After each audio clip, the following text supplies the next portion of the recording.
the humanity cannot afford to lose this spiritual civilization. It is a heritage of India and preserved in Tibet, and the essential unity of all spiritual heritage, that is love and compassion, and the entire Buddhism is based on love, compassion, and non-violence. And I think that that spirituality is more need today than ever before.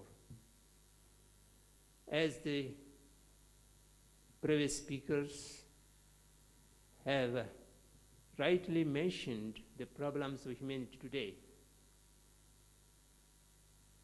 in my view, there are enormous challenges for all living beings today on this planet Earth.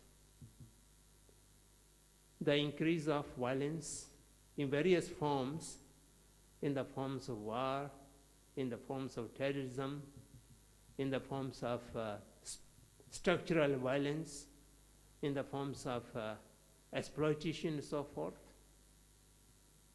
No one is safe nowhere. I think this is a great challenge to entire humanity. The second challenge is the environmental degradation and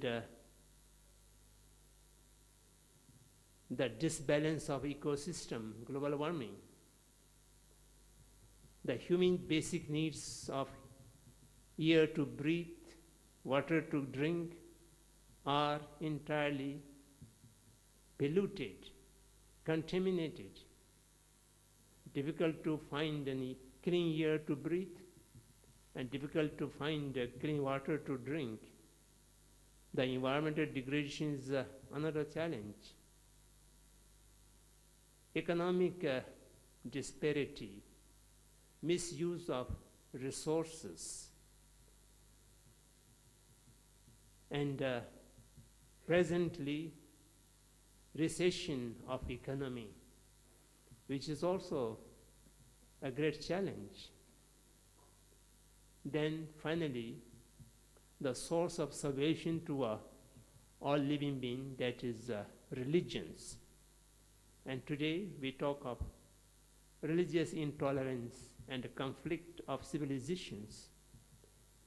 The source of happiness is also converted into a source of conflict and violence. We shall have to face all these challenges.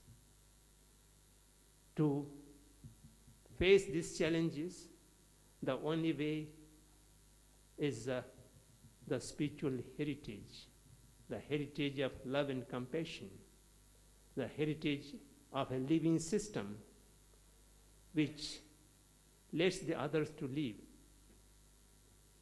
The entire humanity, in accordance with the Buddhist view, there are three different ways of living.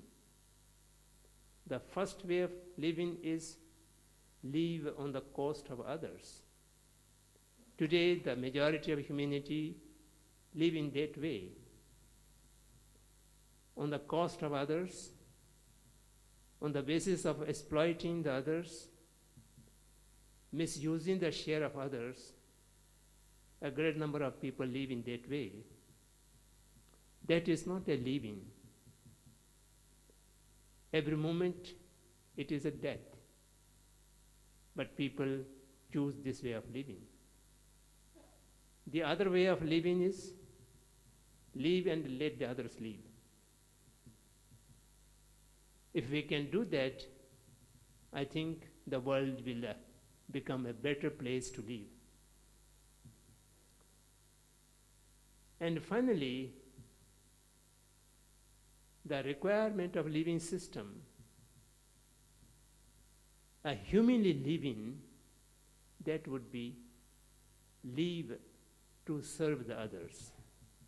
The purpose of life is not led to live others, the purpose of human life is to serve the others, to benefit the others. And that can only come if you have a compassionate mind, a loving mindset. That is the requirement of the time, or that is the